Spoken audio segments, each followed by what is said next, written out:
तो hello friends, अपन शुरुआत करते हैं अपने राजस्थान एनएचएम बैच की, जिसके अंदर अपन ब्लड की बारे में पढ़ रहे थे। पिछली क्लास कुछ कारणों के कारण निरस्त कर दी गई थी, लेकिन उसी को अपन रेगुलर रख रहे हैं और आई होप आपको सभी को समझ में आ रहा होगा। अगर आपको कुछ भी दिक्कत आती है या आप कोई स्पेशल टॉपिक समझना चाहते हो तो आप कमेंट बॉक्स में ज़रूर बता देना। हम आपका वो टॉपिक तैयार करके वीडियो डेली अपलोड करेंगे। अब से कुछ कारणों के कारण नहीं कर पा रहे थे, लेकिन अब से डेली अपडेट करेंगे। ठीक है, आपको समझ में आ रहा होगा। अब अपन देखते हैं फॉर्मेशन ऑफ ब्लड।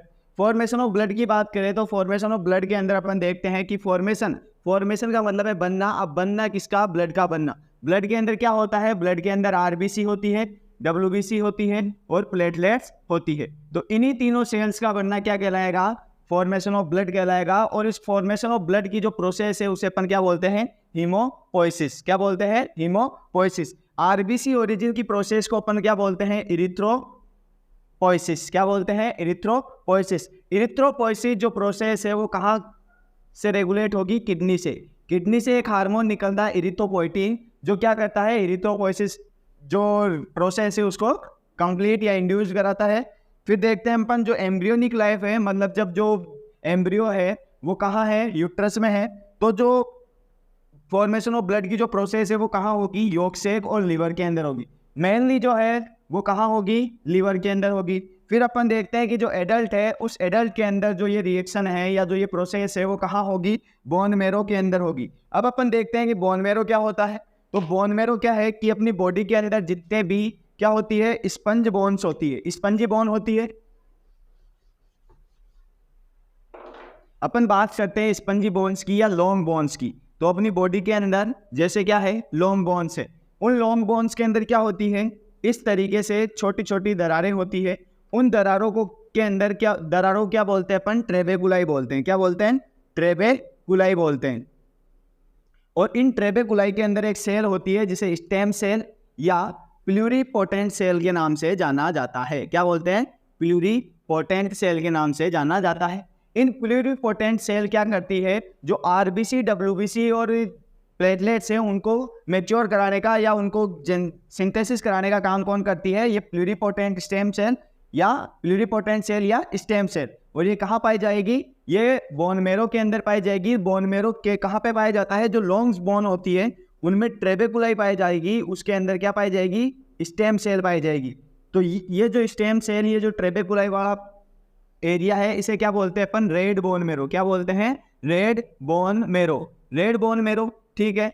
जो लॉन्ग बोन्स है उनके अंदर यहाँ पे स्पेस होता है, उस स्पेस के अंदर भी बोन मेरो होता है और इस बोन मेरो को बोलते हैं येलो बोन मेरो। क्या बोलते हैं? Yellow bone marrow. I hope आप सभी को समझ में आ रहा होगा। अपन एक बार दोबारा देखते हैं कि जो ब्लड फॉर्मेशन की जो प्रोसेस है उसे क्या बोलते हैं? इरिथ्रोपोइसिस बोलते हैं। इरिथ्रोपोइसिस मतलब आरबीसी, डब्ल्यूबीसी और प्लेटलेट्स का निर्माण होना क्या है? इरिथ्रोपोइसिस है।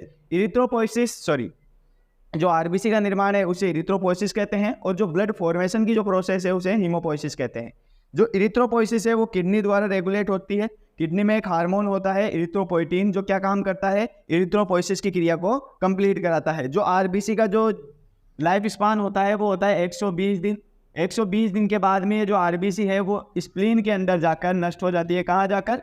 स्प्लीन के अंदर। इसलिए स्प्लीन को क्या बोलते हैं? ग्रेवयार्ड ऑफ आरबीसी बोला जाता है। क्या बोलते हैं? ग्रेवयार्ड ऑफ आरबीसी या आरबीसी का कब्रिस्तान। वही बात करते हैं अपन की भाई जो एम्ब्रियोनिक लाइफ है उसके अंदर हीमोपोइसिस कहाँ होगा? तो वो कहाँ होगा? यॉर्क सैक या लीवर के अंदर होगा।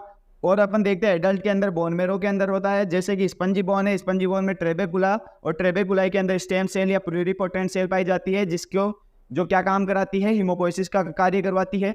और किडनी के अंदर एक जो हार्मोन होता है उसका क्या नाम है? इरिथ्रोपोइटिन।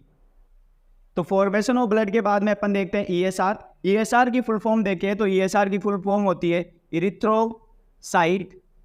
क्या होती है? इरिथ्रोसाइट सेडमेंटेशन,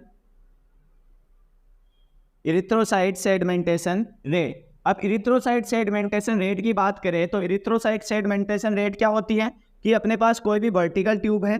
ठीक है, ये वर्टिकल ट्यूब है। इसके अंदर अपन क्या डालेंगे? आरबीसी डालेंगे और उसके अंदर क्या डालेंगे? एंटीकोगुलेंट डालेंगे। क्या डालेंगे? एंटीकोएगुलेंट।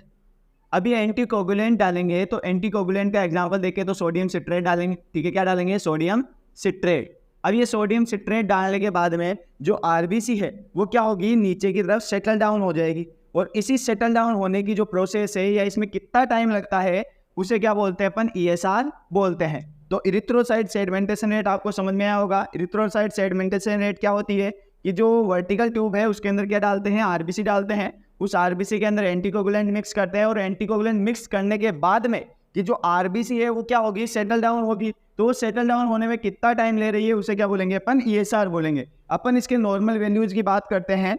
तो जो नॉर्मल वैल्यू है, नॉर्मल वैल्यू किस किस के अंदर देखेंगे अपन, मेल के अंदर, फीमेल के अंदर और इन्फेंट के अंदर। तो मेल की बात करें तो मेल में कितना होगा, 3 से 7 mm 1 घंटे के अंदर।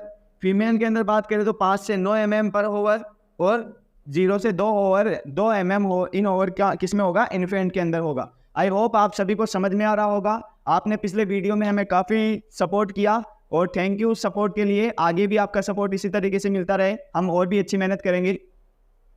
तो ESR के बाद में अब अपन स्टार्ट करते हैं WBC। ESR कंप्लीट, जो इरिथ्रोसाइट है, जो RBC है वो कंप्लीट हो गई है। अब अपन देखते हैं WBC के बारे में।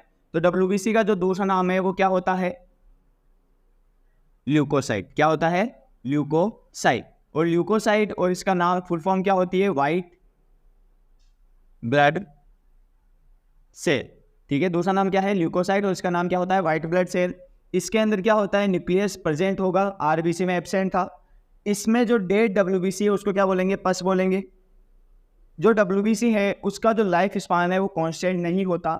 जैसे जैसे बॉडी की डिमांड है उसके अकॉर्डिंग क्या होता रहता है, बदलता रहता है। मेनली अगर फिर भी पूछा जाए तो अपन क्या बोलेंगे, इसका 10 दिन अपन बोल सकते हैं। ठीक है, क्या बोल सकते हैं कि भाई 10 दिन या लाइफ स्पान इसका। WBC के टाइप्स की बात करें तो WBC के 2 टाइप होते हैं, ग्रेन्युलोसाइट और एग्रेन्युलोसाइट। तो ग्रेन्युलोसाइट मेनली 3 टाइप की हैं, न्यूट्रोफिल, बेसोफिल और इओसिनोफिल। और एग्रेन्युलोसाइट की बात करें तो वो 2 टाइप की होती है, लिम्फोसाइट और मोनोसाइट। अगर अपन बताना चाहे कि इस जो WBC है, WBC की जो वैल्यू है वो होती है 4000 से 11000। कितनी होती है, 4000 से 11000। ठीक है, कितनी होती है, 4000 से 11000। और इसका जो काम होता है वो होता है इम्यूनिटी मेंटेन करके रखने का। क्या मेंटेन करना, इम्यूनिटी मेंटेन करना। WBC की बात करें, दोबारा देख लो एक बार। WBC का दूसरा नाम है ल्यूकोसाइट, व्हाइट ब्लड सेल बोलते हैं इसको। इसमें न्यूक्लियस प्रेजेंट होता है। डेड WBC को पस बोला जाता है। इसमें जो लाइफ स्पान है वो कांस्टेंट नहीं होता। जैसे जैसे बॉडी की डिमांड है उसके अकॉर्डिंग ये वेरी होता रहेगा। WBC के 2 टाइप की होती है, कौन कौन सी, ग्रेन्युलोसाइट और एग्रेन्युलोसाइट। ग्रेन्युलोसाइट के अंदर 3 आएगी, न्यूट्रोफिल, बेसोफिल और इओसिनोफिल। और अपन एग्रेन्युलोसाइट की बात करें तो उसके अंदर 2 आएगी, लिम्फोसाइट और मोनोसाइट। इसकी वैल्यू कितनी होती है, नॉर्मल वैल्यू है 4000 से 11000। इसकी जो डिमांड है, मतलब ये क्या काम करती है अपनी बॉडी के अंदर, तो वो काम क्या करेगी, इम्यूनिटी बनाने का। आई होप आप सभी को समझ में आया होगा। और आज का वीडियो यही तक, बाकी अपन नेक्स्ट क्लास में डिस्कस करेंगे। धन्यवाद।